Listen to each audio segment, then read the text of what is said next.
Ciegos ni bárbaros, ya no hay esclavos ni hombres libres, todos somos iguales en Cristo. Bien, este es el origen intelectual de los derechos humanos. Es el origen intelectual de los derechos humanos, que en la contemporaneidad se establecerán en clave racional. Pero procede de ese mito, porque en la historia no hay tabula rasa, en la historia hay dialéctica, pero no hay tabula rasa. Del pasado algo queda, el pasado pervive, en sus términos míticos, aunque en términos racionales avancemos dialécticamente. Bien, por tanto, hay tres conceptos que, como digo, durante siglos han movilizado a las masas en Occidente, como ya he dicho, religión, nación y clase social. Distintas clases sociales a lo largo de la historia han utilizado estos conceptos para ofrecerlos al pueblo e intentar conquistar amplios espacios de hegemonía. Los privilegiados, a los que denunciaba Sieyès, utilizaban el concepto religión para establecer un dominio de clase en el antiguo régimen. La burguesía, a partir de la Revolución Francesa, toma el término nación para generar un amplio espacio hegemónico y desarrollar una dominación de clase a la mayoría social.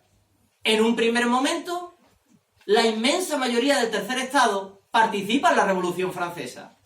Y no es hasta cuando se establece el nuevo régimen, cuando la mayoría del tercer estado, que ha sido la carne de cañón en las barricadas de la Revolución Francesa, se da cuenta de que en el nuevo régimen están también explotados.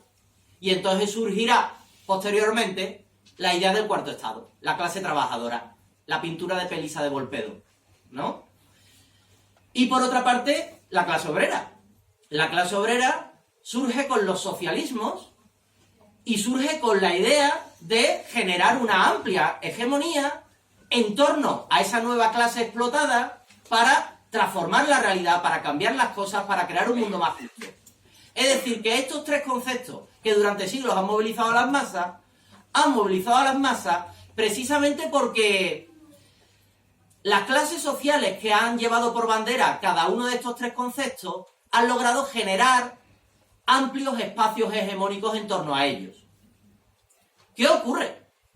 Sucede que desde hace medio siglo para acá ha desaparecido el concepto religión, ha desaparecido el concepto nación como movilizador de masas y ha desaparecido el concepto clase social como movilizador de masas. A partir del Mayo francés, que yo siempre utilizo este acontecimiento porque es un acontecimiento simbólico, en el último medio siglo desaparecen los conceptos que durante siglos han movilizado a las masas. Por eso sentimos que vivimos en un extraño estado de decadencia. Con el Mayo francés desaparecen los grandes relatos históricos, desaparecen los grandes conceptos movilizadores de masa. Y con el Mayo francés entramos en una suerte de utilitarismo social en el que no hace falta bandera, en el que no hace falta un corpus ideológico para movilizar a la sociedad. Un utilitarismo promovido por los estudiantes de las barricadas del barrio latino durante el Mayo del 68, pero un utilitarismo que, en definitiva, nos lleva a renunciar a entender la sociedad como una evolución dialéctica que tiene que ser una evolución de progreso. La idea de progreso entra en crisis con el Mayo del 68. Lo decían los propios estudiantes en el barrio latino. Hay que ponerle el freno de mano al tren del progreso. Esto, los neoliberales en los años 80, una década después, Margaret Thatcher, lo aprovechan. Esto le viene muy bien al neoliberalismo. El neoliberalismo en los años 80, llega Thatcher y dice, no existe la sociedad, existen solo los individuos. El neoliberalismo se construye políticamente a partir de la revolución cultural que supone el Mayo francés, a través del individualismo y del utilitarismo que estaba desarrollándose en Occidente desde hacía ya tiempo, pero que triunfa en el último medio siglo, con la desaparición de las ideologías y con la desaparición de los grandes relatos. El término religión, como concepto que moviliza a las masas, se pierde con el antiguo régimen.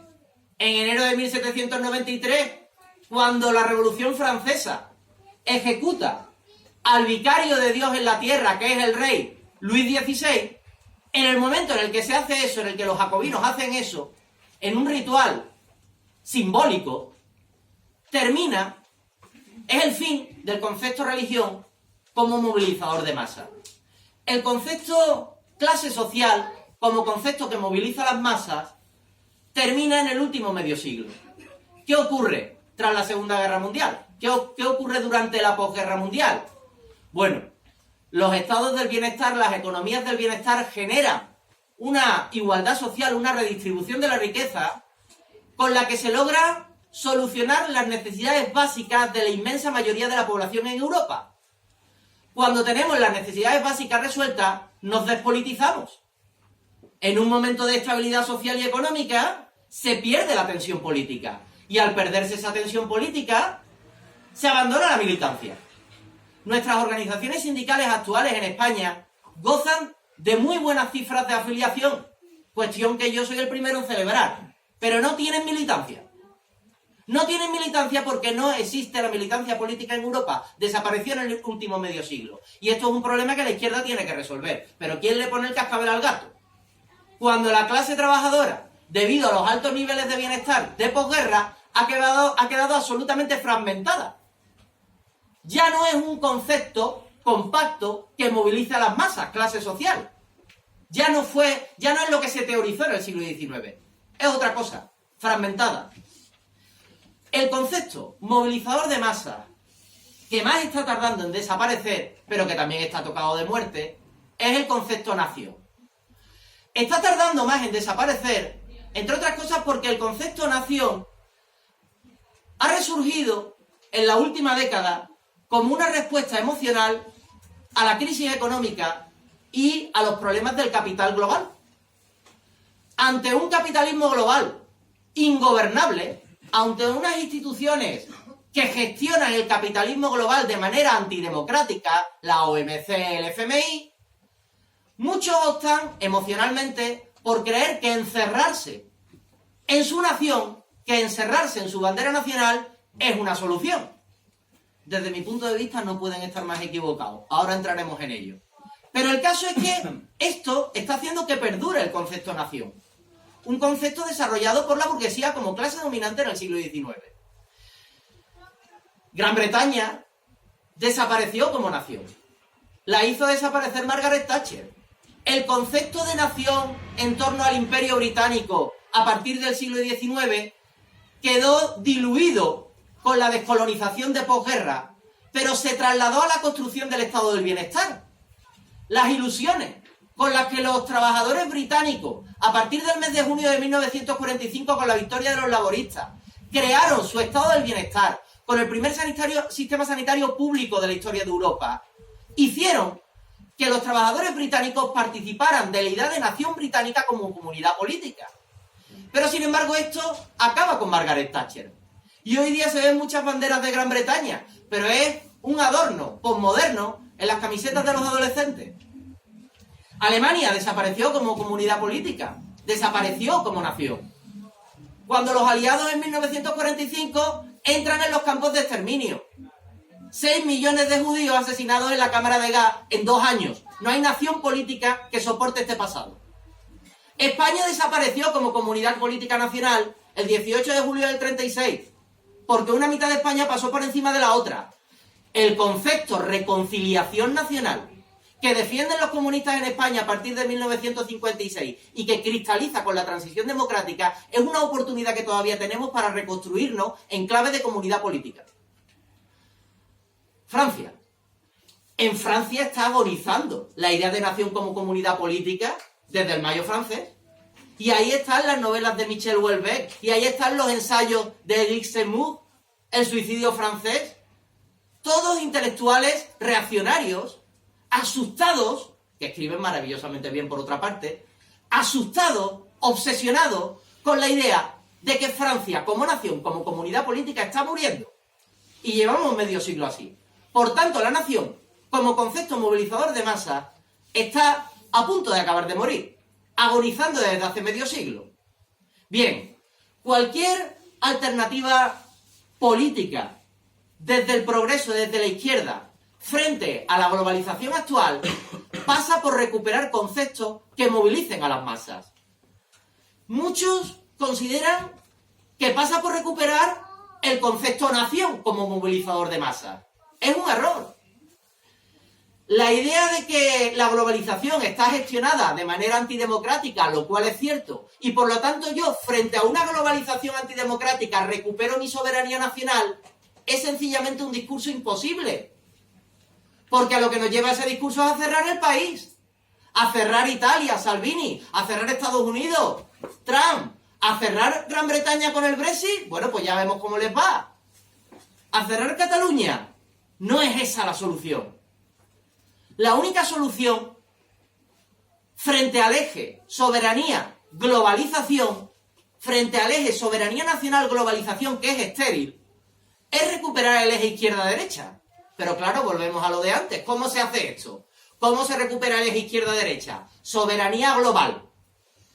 La única salida es crear una soberanía global. Frente a una globalización desbocada, frente al FMI, la OMC, que desde hace décadas son órganos antidemocráticos, la soberanía global. Mirad, yo sé que esto puede sonar utópico, puede sonar irrealizable. Sonaba utópico e irrealizable hace justo un siglo, cuando la socialdemocracia europea decía que había que crear estados del bienestar en los ámbitos nacionales, en los márgenes de los estados-nación. Cuando la socialdemocracia alemana, a principios del siglo XX, dijo que había que crear un estado del bienestar en Alemania, a imagen y semejanza de los pactos entre Bismarck y Lasalle, y finalmente se funda la República de Weimar, se ve como algo imposible. Y de hecho, en el 33 llega Hitler y acaba con la República de Weimar. Pero una década después, los alemanes ya estaban construyendo su estado del bienestar. No es tan imposible. Puede que esté a la vuelta de la esquina. Pero la izquierda se tiene que poner a trabajar en ello. La izquierda es la opción dialéctica de progreso y es la que se tiene que poner a trabajar en ello. Europa. En el año 2015 asistimos paralizados e incluso con excesivo morbo ante lo que le estaba ocurriendo a los griegos. Un gobierno con una mayoría social clara que le apoyaba. El gobierno Tsipras, el gobierno Syriza, que sale mayoritariamente elegido en las elecciones de enero del año 2015 y que en 6 meses las instituciones europeas le obligan a dar un giro de 180 grados en su política económica. Alguien, bueno, Pablo Iglesias, ¿no?, pensando en las elecciones de diciembre de 2015 en España, dijo: Tsipras, aguanta, que vamos a ganar nosotros en España. Si no se trata de eso. Se trata de que cuando los griegos estaban entre la espada y la pared, las concentraciones que se celebraron en las principales capitales de nuestro país daban pena, éramos unos cuantos centenares de personas. De eso se trata. No se trata de esperar a ganar las elecciones. Se trata de generar un movimiento hegemónico que le haga ver a Alemania y a los países nórdicos que tanto se resisten a ello que hay que democratizar Europa. Es simplemente eso. Es que las naciones, los estados-nación, como comunidades políticas que nacieron en el siglo XIX, se van a diluir en una nueva realidad que será la Unión Política Europea. Y en esta idea estamos de acuerdo muchos, en todo el espectro político. En esto está de acuerdo desde Pablo Iglesias, el joven, hasta Luis María Anson, que salió hace unos meses diciendo que esto es lo que había que hacer. Estamos de acuerdo muchos. Y esto está a la vuelta de la esquina, a partir del momento en el que la izquierda se pone a ello. Hasta ahora no se ha puesto a ello. Hasta ahora no se ha puesto a ello. En términos globales es fundamental generar un sindicalismo global. Una economía global hace absolutamente necesario y viable un sindicalismo global. Cosas importantes se están haciendo por los principales sindicatos de clase de nuestro país. Cosas importantes se están haciendo. Pero la Confederación Sindical Europea y la Confederación Sindical Internacional se lo tiene que plantear como una necesidad de primer orden. En el momento en el que un sindicalismo internacional genere fuerzas en favor de las clases subalternas en los países pobres, mejorará la vida y las condiciones laborales en los países pobres. Y esto, por fuerza, va a acabar equilibrando fenómenos propios de la globalización que hasta ahora han sido incontrolables. Por ejemplo, migraciones, por ejemplo, deslocalizaciones industriales. Estos fenómenos, ¿por qué se va una empresa a Corea del Sur?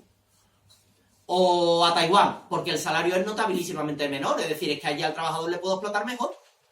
Es que la salida solo pasa por un sindicalismo internacional bien coordinado. Y esta es una necesidad de primerísimo orden.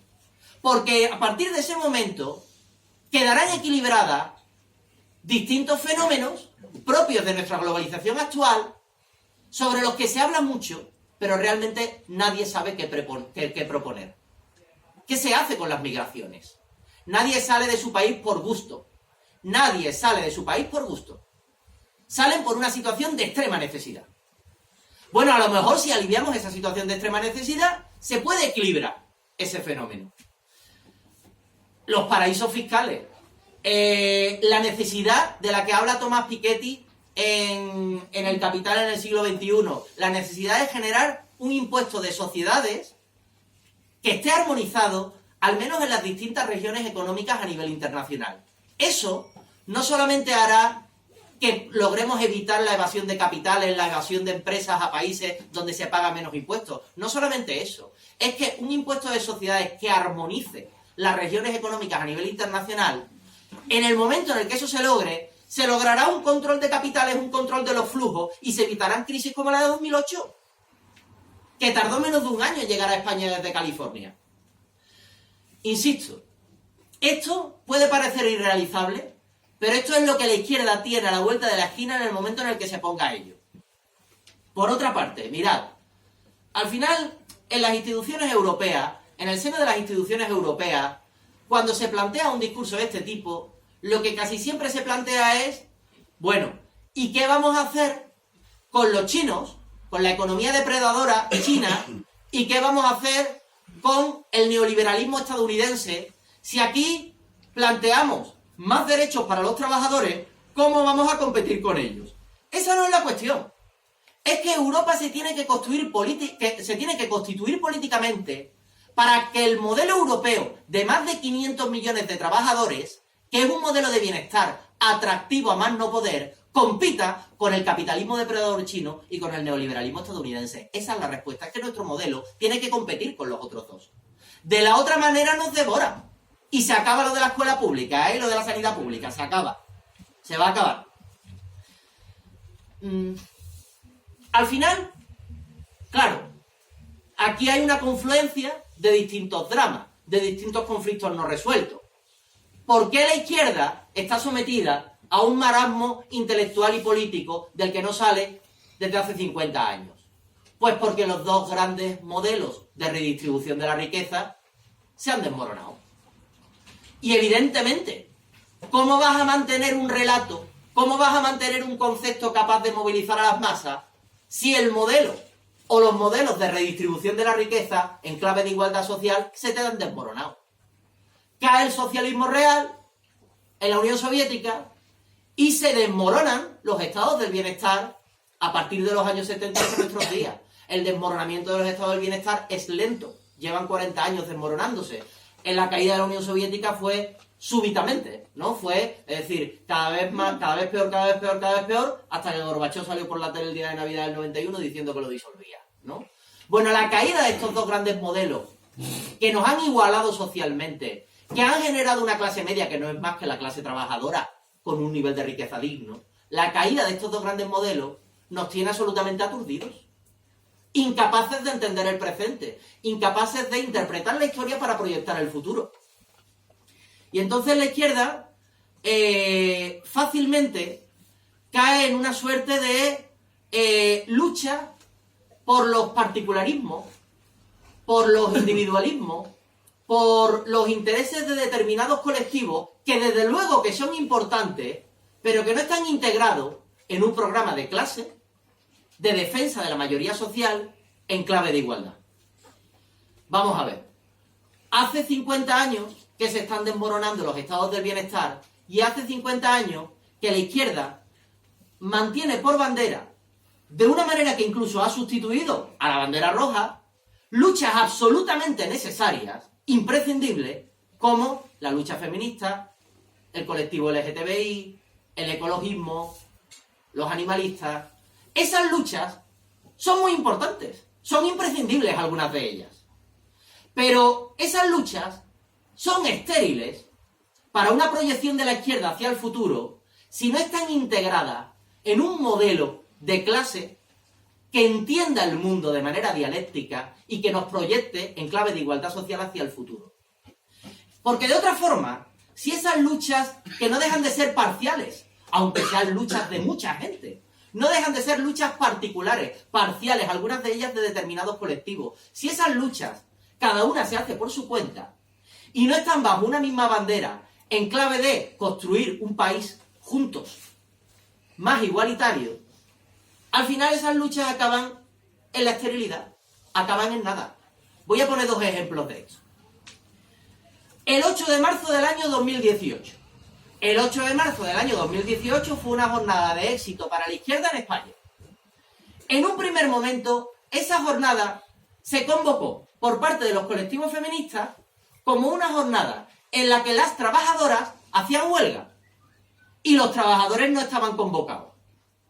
Los grandes sindicatos de clase, Comisiones Obreras y UGT, acabaron convocando una huelga de 2 horas para toda la clase trabajadora, en la que se especificaba que estaba convocada toda la clase trabajadora. Pero ¿cómo vamos a hurtar a la mitad de la clase trabajadora la lucha por los derechos de las trabajadoras?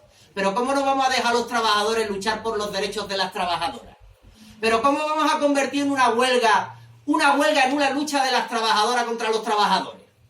Es decir, el concepto huelga, que solo se entiende como un conflicto entre la fuerza de trabajo contra el capital, contra el dueño de la empresa, ahora de repente muta y se convierte en un conflicto entre trabajadoras y trabajadores. Pero bueno, es que es una idea, yo de verdad que no la entiendo. La jornada fue un éxito. Hombres y mujeres fueron a la huelga. Y sobre todo a las manifestaciones, ¿para qué engañarnos? La jornada fue un éxito.